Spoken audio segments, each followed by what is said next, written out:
ईडीची notice, Sanjay Raut साहेब आज बोलतायत की दैवत बदललेलं आहे, पण इतके 25 वर्ष भारतीय जनता पार्टी बरोबर तुम्ही सत्ता भोगली, त्यावेळेला तुमचं दैवत कोण होतं?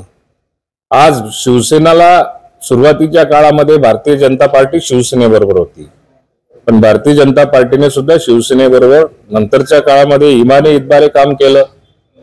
त्यावेळेला सत्ता उपभोगताना मग महापालिकेची असेल, मुंबई असेल, नागपूर असेल, पुणे असेल, भारतभर ज्या ज्या ठिकाणी सत्तेचा उपभोग शिवसेनेला त्यावेळी घ्यायचा वेळ आली, त्यावेळेला संजय राऊत साहेबांना याचं वाईट वाटत नव्हतं का?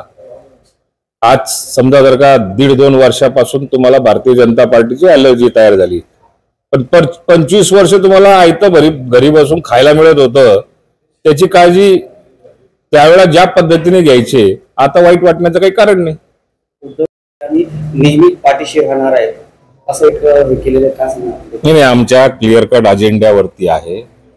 संयुक्त महाराष्ट्राच्या लढ्याकरता आम्ही सदैव त्याच्या सोबत आहोत।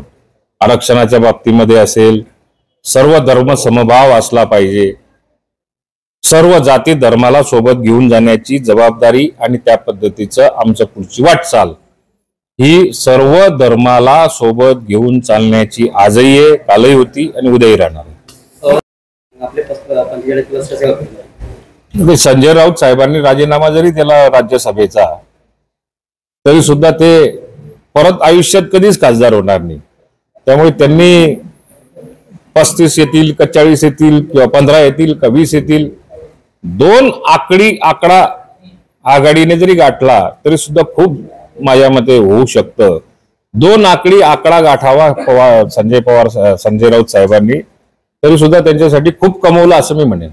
आघाडीच्या पवार साहेब असतील किंवा सगळ्या नेत्यांनी मोदी साहेबांचे किंवा निवडणूक आयोगाचे खास करून आभार मानले पाहिजे की आपल्या परिस्थितीच्या मानाने महाराष्ट्रामध्ये आघाडीच्या लोकांना सुलभ प्रचार करता यावा यासाठी निवडणूक आयोगाने हा निर्णय घेतला असेल।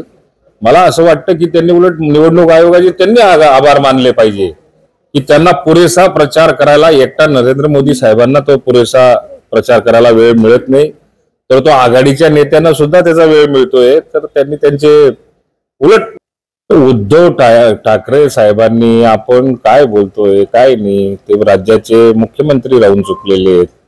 मी त्यांच्यावर बोलण्या इतका मोठा माणूस नाही, पण त्यांनी लादबीत भाषा जर का वापरली असेल तर आपली संस्कृती ही सभ्य संस्कृती असा लोकांचा गैरसमज आहे, तर त्या संस्कृतीप्रमाणे त्यांनी वागलं पाहिजे।